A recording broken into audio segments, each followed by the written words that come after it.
सुधा समाधान।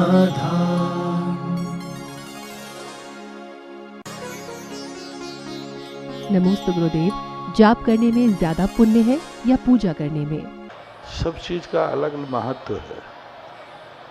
पूजा अलग फल देती है, जाप अलग फल देता है, ध्यान अलग फल होता है। जैसे तुम्हारे लिए जीवन में सब तरफ से सब ठीक है, लेकिन कोई धन का अभाव है, धन पूरा है लेकिन शरीर स्वस्थ नहीं है, शरीर स्वस्थ है लेकिन घर में कलह है, सब कुछ ठीक है, पड़ोसी खोटा है, तो एक ही प्रकार का पुण्य नहीं है। जितने प्रकार की समस्याएं हैं उतने प्रकार का पुण्य चाहिए।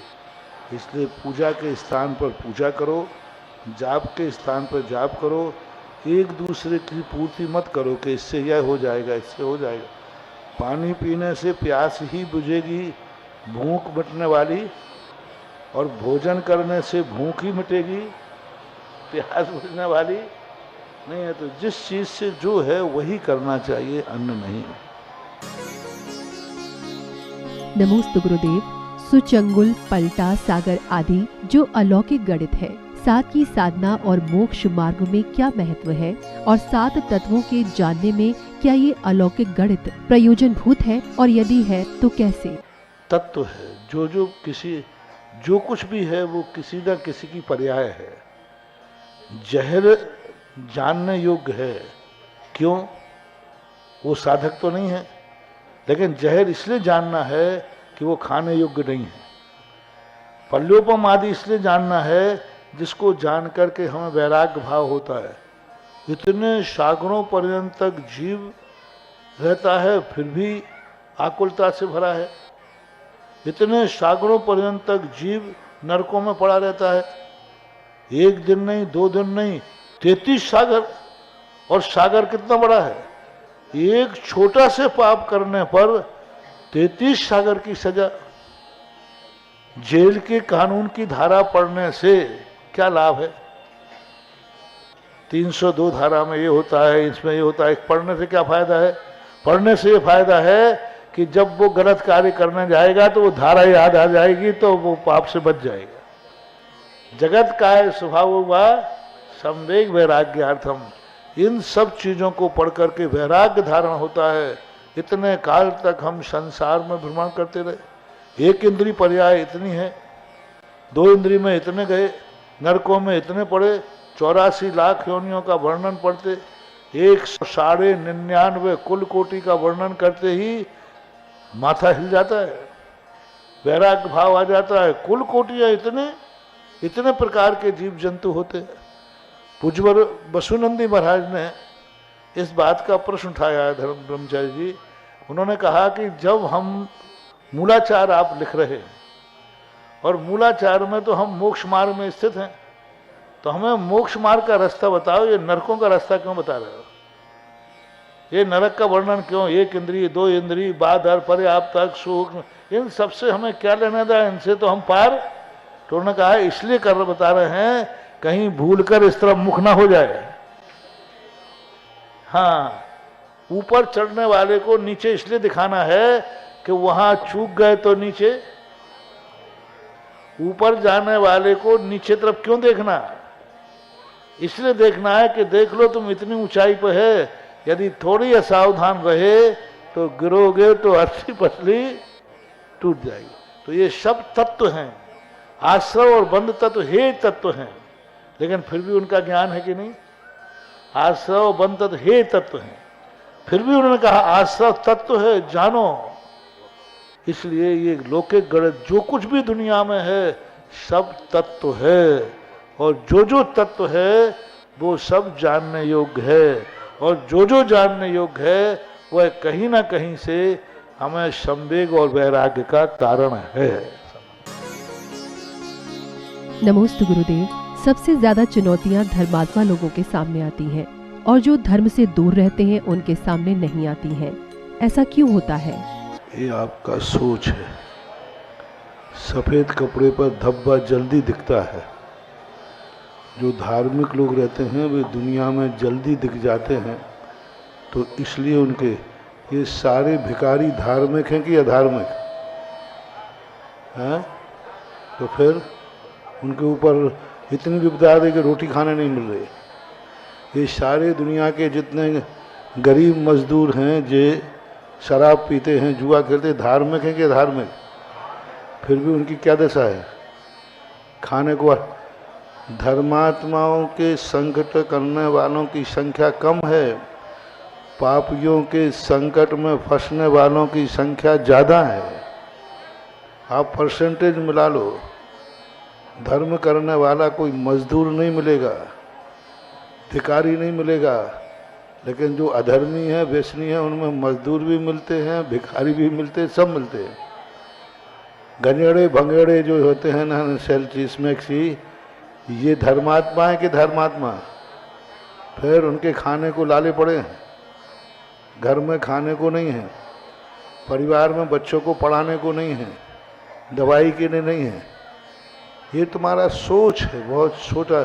और जो ऐसा सोचता है कि मैं धर्मात्मा हूँ, उन पर संकट ज़्यादा आते हैं, वे धर्मी है ही नहीं, वे धर्म के नाम पर पाखंड कर रहे हैं। हो ही नहीं सकता धर्मी, और उनके और बुरे दिन और आएंगे। कान खोल के सुनो, जब तुम्हें ये बात आ जाए कि धर्म के कारण से मेरे ऊपर संकट आ रहे हैं धर्म में, अब समझ लेना कि अभी और पहाड़ टूटने वाला है। और जो व्यक्ति कहते हैं कि नहीं, धर्म के कारण कभी संकट आ ही नहीं सकता, जो संकट आ रहा है वो हमारे पूर्व कर्म के किए हुए पाप का फल है, ना कि धर्म का फल है। तो समझ लेना, अब तुम्हारे पाप का संकट टलने वाला है। मैंने तो खूब परसेंटेज निकाल लिया, धर्मात्माओं को बिल्कुल नगन, आटे में नमक के बराबर संकट है। और जो अधर्मी है, बता दो कौन से धर्मात्मा बाप का बेटा शाम को नाली में पड़ा मिलेगा? है? और जो अच्छे को, और जो पापी अधर्मी हैं, उनका बेटा कहाँ मिल रहा है? नाली में पड़ा मिल रहा है। तो ये कहाँ है?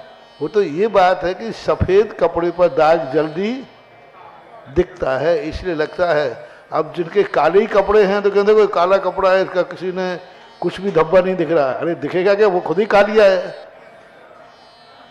ऐसा मानना चाहिए, कभी मन में ऐसा सोच नहीं रखना।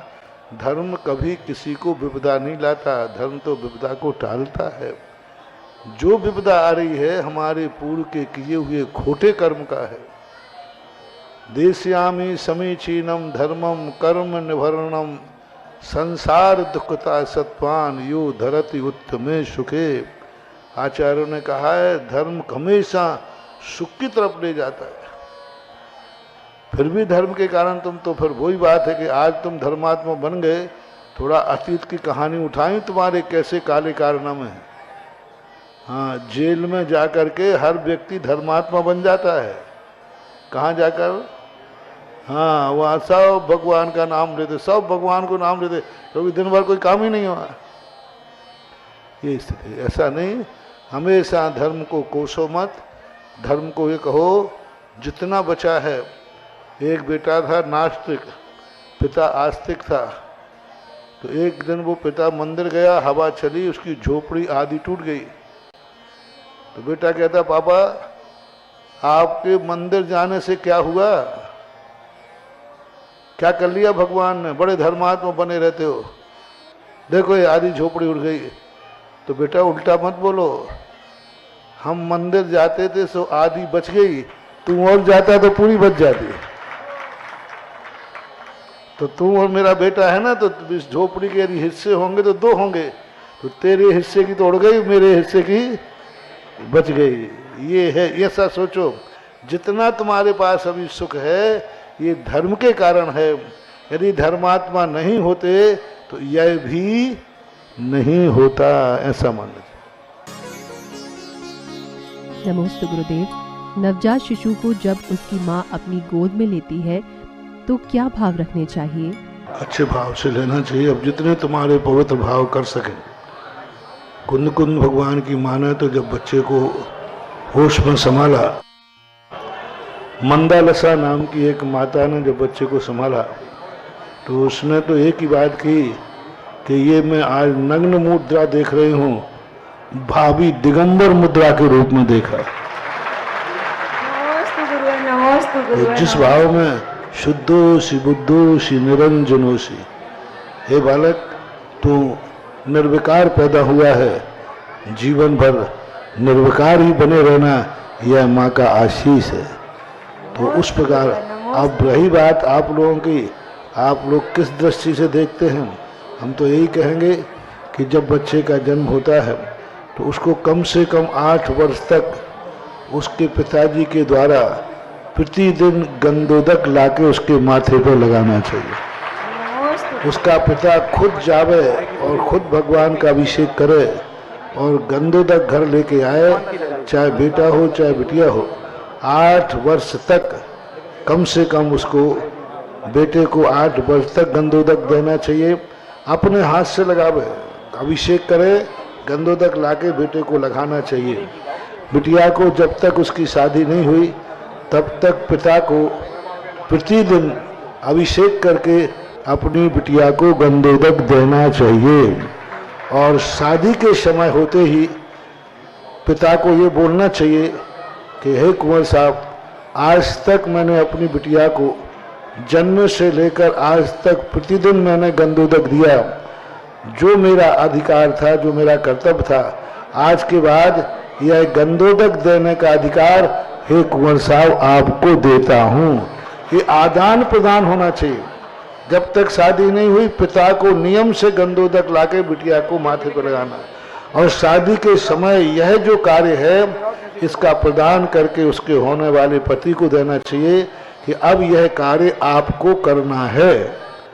और बाद में जाकर के जब पिता वृद्ध हो जाता है तो बेटे को बुला के कहता है, बेटा देख, आज तक तेरे नाना ने मुझे ये अधिकार दिया था कि मेरी बेटी को आज तक गंधोदक मिला है, अब मैं आज तक मैंने तेरी माँ को गंधोदक ला के दिया, बेटा अब मैं वृद्ध हो रहा हूँ, जब तक मैं तू माँ जिंदा है, हे बेटा तू माँ को गंधोदक ला के देना, ये परंपरा वसीयत है। पिता उसके पति को दे देता है वसीयत, पति वृद्ध होने पर बेटे को दे देता है वसीयत। ये संस्कार बेटा बेटियों में होना चाहिए। ऐसे संस्कारों से बेटे को पालन करना चाहिए। नमोस्तु गुरुदेव। प्लास्टिक की चटाई पर खड़े होकर अभिषेक और शांति धारा करना उचित है या अनुचित? देखो, ये 2 चीजें हैं। पहला तो प्लास्टिक की चटाई पर खड़े होने में कोई बाधा नहीं, क्योंकि प्लास्टिक को छुआछूत के अंतर्गत नहीं लेते। घास की चटाई पर भी खड़े हो सकते हैं, बस कपड़े की चटाई नहीं होना चाहिए। दूसरी बात, अभिषेक यदि शांति धारा के पहले अभिषेक होता है तो पहले पढ़ लो, और शांति धारा क्योंकि 2 व्यवस्थाएं चलती हैं। एक बार यज्ञनायक महायज्ञनायक के अभिषेक कर लेते हैं, उसके बाद फिर शांति धारा होती है, फिर बाद में जनरल लोग अभिषेक करते हैं। तो जब जनरल लोग अभिषेक करते हैं उस समय हिंदी पाठ पढ़ना चाहिए। जो मूल यज्ञनायक महायज्ञनायक अभिषेक करते हैं उस समय तो माघनंदी महाराज का अभिषेक पाठ पढ़ते हुए अभिषेक और लघु शांति धारा जो कराई जाती है। बहन ताया जो हैं ये उदयपुर से हैं, आपके नेमिनाथ मंदिर में भी अभिषेक की व्यवस्था में बना के आया हूँ। तो यज्ञनायक महायज्ञनायक जब तक अभिषेक करते हैं तब तक सामान्य रूप से अभिषेक पाठ पढ़ो जो माघनंदी का है। शांति धारा जो पढ़ते हैं वो शांति धारा ही पढ़ना चाहिए। जब जो बोली वाले अभिषेक वाले समाप्त हो जाते, जब जनरल लोग अभिषेक करते हैं उस समय हिंदी वाला अभिषेक पाठ पढ़ना चाहिए। ऐसी व्यवस्था हम उदयपुर के प्राय मंदिरों में बना के आए थे, वही व्यवस्था चलना चाहिए जो उचित है। नमोस्तु गुरुदेव। किसी के ऊपर बहुत कर्जा हो जाए तो उसे भक्तांबर का कौन सा श्लोक पढ़ना चाहिए जिससे कर्जा उतर जाए? कर्जा तुम लो और चुकाए भक्तांबर, ये कोई भक्तांबर ने थोड़ी किया है। क्यों हुआ कर्जा? कर्जा होने के कोई कारण होना चाहिए। महत्वाकांक्षाओं से कर्जा होता है और उन महत्वाकांक्षाओं के कारण से व्यक्ति कहीं ना कहीं कोई गलत आदत में पड़ जाता है, कोई गलत विचारों में पड़ जाता है। अपने कुवत के अनुसार चलो तो एक भिखारी को तो कोई कर्जा नहीं होता। क्यों नहीं होता भिखारी को? भिखारी को कर्जा क्यों नहीं होता? क्योंकि वो उतना ही करता है जितना वो चाहिए। आज तक मैंने नहीं देखा कोई भिखारी को कर्जा होता है। तुम पूछ लेना किसी भिखारी से, क्योंकि वो जानता है कि हमारी कुवत ही इतनी है। इसी प्रकार आप भी अपनी कुवत के अनुसार चलें। जितना आपका पुण्य है तो बहुत कुछ कर्जे से बच सकते हैं। महत्वाकांक्षाओं के कारण व्यक्ति कर्ज कर लेता है। जितनी कुवत नहीं इतने बड़े बड़े धंधे करेगा, धड़े लाइव करेगा, ये करेगा, तो उस कारण से होता है। और ज़्यादातर कर्जे महत्वाकांक्षाओं से ही देखे जाते हैं। अब वो कर्जे के लिए यही है कि आप या तो अपना जो कुछ है बैठ के दिखाइए, नहीं तो सरकार के पास जाके दिवालिया हो जाइए। सरकार के पास जाकर दिवालिया घोषित कर दीजिए। अब सरकार जिस कानून से तुमसे निपटेगी उससे निपटना। जेल भेजे तो जेल चले जाना, कर्जा तो बच जाएगा। जेल में 2 टाइम की रोटी तो मिलेगी, कर्जा से बच जाओ। यही तरीका है। यदि कर्जा तुम चुका नहीं सकते तो 2 ही तरीके हैं। सरकार की शरण में जाओ, अपने को दिवालिया घोषित करो, और जो सरकार का कानून कहे उस कानून के तहत आप करिए। क्योंकि कई लोग ऐसे होते हैं जिनके बहुत कर्जे होते हैं, वकील साहब, वो दिवालिया घोषित होते हैं कि नहीं, और दिवालिया होने के बाद सरकार के लोनों पे दिवालिया हो जाते हैं। अरबों अरबों खरबों खरबों के सब माफ हो जाता है। लेकिन उनके कानून जो होते हैं कि फिर आपके पास कोई संपत्ति तो नहीं है, कोई आपने इस प्रकार के चला करके बदमाशी तो नहीं की है, फिर वो जांच होती है। जांच होने में सही में आप कर्ज में पाए गए, अच्छे कार्यों के लिए कर्जा किया था, तो सरकार तुम्हें दिवालिया घोषित करके और कर देगी। फिर दिवालिया लोगों के लिए जो जो पाबंदियां होती हैं वो पाबंदियां आपको पालन करना पड़ेंगी। क्योंकि दिवालिया के लिए फिर बहुत सारी पाबंदियां हैं। वो ये कार्य नहीं कर सकता, ये नहीं कर सकता, वो नहीं कर सकता। तो रास्ता तो है, सरकार की शरण में जाइए। भक्तांबर की शरण में जाने की अपेक्षा आप कोतवाली थाने जाएं, मजिस्ट्रेट को एप्लीकेशन लगाएं और एक अच्छा सा वकील करें, कोई सस्ता सा मिल जाएगा, हाँ, करके एक एप्लीकेशन लगाएं कोर्ट में, मजिस्ट्रेट में। इसका जवाब मजिस्ट्रेट देगा, वो रास्ता भी बताएगा। सुधा समाधान। अनंत शंकर